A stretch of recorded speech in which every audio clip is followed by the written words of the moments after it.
जी urea साहब, पहले तो आप इमरान खान की जो तकरीर आज की हम सुन ही रहे थे बैठ के, तो कैसा पाया आपने उनकी तकरीर को, उनकी बॉडी लैंग्वेज को, क्या अहम नुकात थे उनकी तकरीर के? देखिए, इमरान खान की तकरीर में कुछ बात ज़्यादा मुख्तलिफ तो नहीं थी, लेकिन यह था कि वो कॉन्फिडेंट था आज बहुत ज़्यादा। उसकी वजह यह है कि आज अगर इस वक्त तक कुछ ना कुछ हो गया होता तो इमरान खान जो था वो किसी और लहजे में बोल रहे होते, एजिटेटिव लहजे में बोल रहे होते और सब कुछ कर रहे होते। ठीक है। असल मसला है, कल भी मैंने यही कहा था कि आइन जो है, आइन पाकिस्तान, ये किसी तौर पर भी रेजोल्यूशन ऑफ द असेंबली की तरफ लीड नहीं कर, इसकी तरफ रेजोल्यूशन ऑफ द गवर्नमेंट की तरफ लीड नहीं करता। उसकी एक बुनियादी वजह यह है कि स्पीकर जो है वो असल में इजलास जो है वो बुलाने का होता है, उसका प्रेरोगेटिव होता है, लेकिन गवर्नर आर्टिकल 109 के तहत बुला सकता है, लेकिन उसको बुलाएगा कौन? स्पीकर बुलाएगा।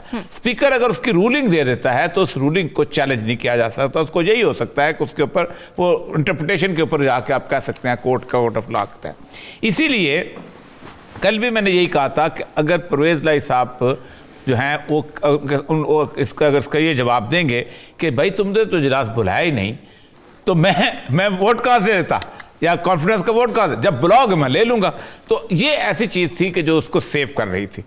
असल मसला ये हुआ है कि नून लीग की या पीडीएम, नून लीग तो नून लीग है, पीडीएम तो खैर बहुत छोटी सी बात हो गई ना, असल तो नून लीग ही है। नून लीग की जो बढ़के थी ना, वो बढ़के जो हैं कल रात को 10-11 बजे के करीब बिल्कुल डिफ्यूज़ हो गई थी, और मैंने बाकायदा इस पर ट्वीट भी किया था कि उन्होंने कहा है कि अब हम इस पर एक मुरासला लिखेंगे उसको। तो रात 11 बजे ही ये जिस गुब्बारे में से हवा निकल गई थी, लेकिन राना सनाउल्लाह को उन्होंने इस काम पे लगाया हुआ था। दूसरी बात मैंने कल बताई थी, और वो ये थी कि उन्होंने इस बात का नतीजा लेने की कोशिश की थी कि अगर हम परवेज़ लाई साहब को उनके चीफ मिनिस्टर हाउस से निकालते हैं तो फिर कैसे उसको निकालेंगे। फेडरल गवर्नमेंट की डिस्पोजल पे जो फोर्सेस हैं उनमें से FIA है, जिसका एक हेडक्वार्टर को लाहौर के अंदर आपने देखा होगा, उसके अंदर रीगल चौक में है। उसकी जो टोटल स्ट्रेंथ है वो उसके साथ करीब वाले थाने से कम होती है, तो वो तो थाना अगर आप उसको घेर ले तो वहाँ से बाहर निकल सकेंगे। उसके बाद दूसरी जो है, अगर वो फेडरल गवर्नमेंट से वहाँ भेजना शुरू करेंगे अगर अपनी स्ट्रेंथ, तो कैसे भेजेंगे? पूरा का पूरा पंजाब रास्ते में आता है, फिर इस्लामाबाद की पुलिस भेजेंगे, कहाँ से भेजेंगे, किस तरीके से भेजेंगे? रह जाती है रेंजर्स। तो रेंजर्स के बारे में रेंजर ने उनको बाकायदा कह दिया था कि हम गवर्नर हाउस की हिफाजत कर सकते हैं, नॉट बियॉन्ड डैट। इस वजह से गुब्बारे में ये भी हवा निकल गई कि हम किस फोर्स को इस्तेमाल करेंगे। आपको याद होगा कि ये क्राइसिस नया नहीं है, इससे पहले भी इसी तरह का क्राइसिस जो था मंजूर भट्टू के ज़माने में पेश आया था, और उस ज़माने में भी इसी तरह गवर्नर हाउस में जो थी रेंजर्स लग गई थी, और इनके वालिद हमाद अजहर के वालिद को उसने गवर्नर लगा दिया था, तो उसने लगने नहीं दिया था। चौधरी इसके फवाद हुसैन का चचा, फवाद चौधरी के चचा ने चाचा था, बताया था। तो उसका नतीजा पता है क्या निकला था? उसका नतीजा ये निकला था कि गुलाम इसाक खान और नवाज शरीफ दोनों के अंदर लड़ाई हुई थी, बिल्कुल। और उस लड़ाई के अंदर हुआ था कि वहीद काकर साहब ने दोनों को बिठा लिया था, अच्छा। और कहा तुम भी इस्तीफा दो और तुम भी इस्तीफा दो। ये वो तजर्बा है जिसने दोनों के कान खड़े कर दिए। और इस वक्त कल मैंने कहा था कि 8 दफा इसाक डार वहां जाके मिल के आए, और वो कोई निहारी खाने नहीं गए थे, या सिरी पाए खाने नहीं गए थे, या कराची से आई हुई जो है वो अपना पतीसा लेने नहीं गए थे, ठीक। वो तो वहां कुछ गुफ्तगू करने गए थे ना। गुफ्तगू क्या कर सकते हैं? प्रेसिडेंट के पास क्या है? कोई इख्तियार नहीं है। प्रेसिडेंट उसको क्या दे सकता है? कुछ नहीं दे सकता। वो बुनियादी तौर पे असल में चाहते ये है कि जितना और इसको डिले हो सकता है। उसकी 2-3 वजूहात हैं। एक तो डिले के अंदर उनका ये है कि क्रिसमस की छुट्टियां खत्म हों तो शायद IMF हमें थोड़ा सा कुछ रिलीफ दे दे, अच्छा। दूसरा ये है, जब IMF हमें रिलीफ देगी तो जनवरी के एंड में किसी न किसी तौर पर बाकी लोगों से भी हम कर्जा लेके मुल्क की हालत थोड़ी सी इस तरह की से छोड़ के जाएं, ताकि लोगों को थोड़ा सा अंदाज़ा हो कि हम थोड़ा सा बेहतर कर गए हैं, और हम थोड़ी सी अच्छी, हमारा चेहरा है जो फेस सेविंग जिसको कहते हैं वो हो जाए। जी जी।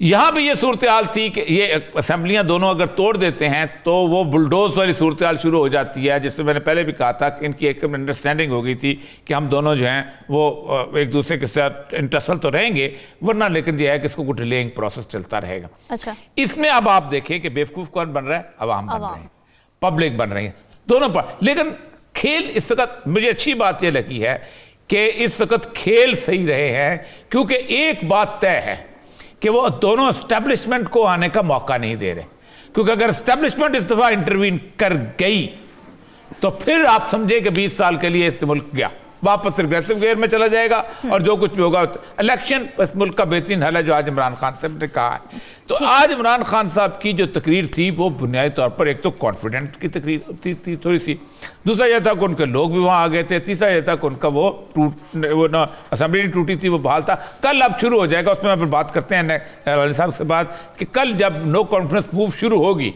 तो उसकी क्या रिक्वायरमेंट चलेंगी। और ये साहब सीएम की डी नोटिफिकेशन का मामला आप किस तरफ जाता देख रहे हैं? देखिए, पहली बात तो ये है कि ये डी नोटिफिकेशन रात का चल रहा था, रात को कर रहे हैं, रात को 12 बजे तक हो जाएगा, ये खबरें भी आ गई। सुबह चल रहा था कि सुबह हो गया है, लोगों को बुला लिया है, सब कुछ हो गया है, आज हम जाकर डी नोटिफाई कर देंगे। पहली बात यह है कि सीएम नॉन नोटिफाई होता है ना डी नोटिफाई होता है। सीएम जो है वो बुनियादी तौर पर या तो हाउस से इलेक्ट होता है या हाउस उसके ऊपर अदम एतमाद का इजहार करता है और उसको निकालता है। ये कोई सेक्रेटरी इस्टेब्लिशमेंट या सेक्रेटरी फिनांस की पोस्ट नहीं है कि उसको नोटिफाई। आज तक कभी सीएम का नोटिफिकेशन हुआ? कभी नहीं हुआ।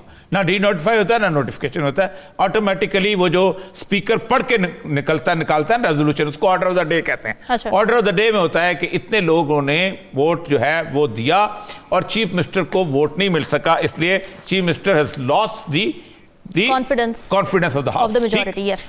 अब मसला सारा ये था कि ये उनको बार बार समझाया गया। इसमें सबसे अहम तरीन रोल था गवर्नर साहब का। गवर्नर साहब इंतहाई शरीफ नफ्स आदमी है। गवर्नर साहब मेरे लास्ट वजीर थे और बहुत अच्छा उनके साथ एक ताल्लुक रहा है। गवर्नर साहब जो हैं लीगल माइंड के आदमी हैं और एक बहुत अच्छा फेस है पूरे उसके नून लीग के अंदर। गवर्नर साहब ने ख़ास तौर पे मेरी इत्तला ये है कि ख़ास तौर पे कहा कि मैं एक शरीफ नफ्स आदमी हूँ, मुझसे एक इल्लीगल काम ना करवाएं।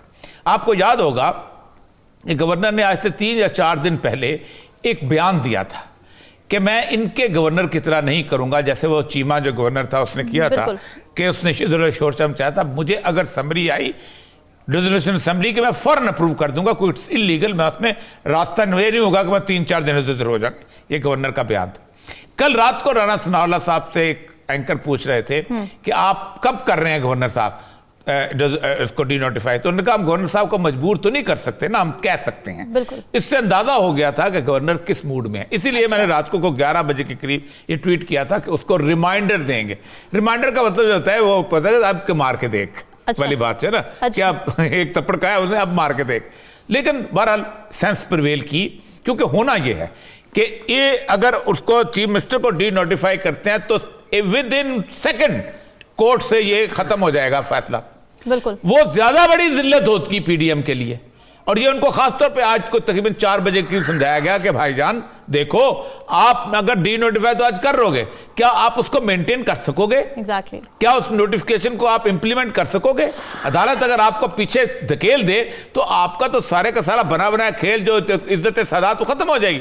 इसीलिए वो ये सुबह से कर रहे थे और फिर कुछ 3 बजे के करीब ये खबरें आनी शुरू हुई, जैसे लाल साहब कहते हैं कि जी वो उसके बाद वो करेंगे। लेकिन फिर 5 बजे के करीब जो आखिरी खबर यही थी कि उन्होंने कहा है कि हम मजीद कानूनदानों से मशवरा करेंगे। और मजीद कानूनदान से क्या मशवरा किया जा सकता है? लेकिन इसमें एक बहुत बड़ा कैच आ गया हुआ है। क्या? अब नो कॉन्फिडेंस मूव के लिए इजलास तलब हो चुका है और वो कल सुबह 10 बजे हो रहा है। इसका मतलब ये है कि जब एक इजलास एक मकसद के लिए तलब कर लिया जाए, ठीक, और जिसमें वक्फ भी कुछ ना हो, तो फिर आप सीएम को डी नोटिफाई करें या ना करें, नो कॉन्फिडेंस मूव जो है वो इन मोशन होगा। अब असेंबली तोड़ी जा सकती है, ना चीफ मिनिस्टर असेंबली तोड़ सकता है, ना असेंबली डिसॉल्व की जा सकती है, कुछ नहीं हो सकता। अब इस वक्त सिर्फ एक ही बात होगी कि नो कॉन्फिडेंस वोट किया जाए। इसीलिए सारे के सारे एमपीएस जो हैं वो इस वक्त लाहौर में जमा हो चुके हैं।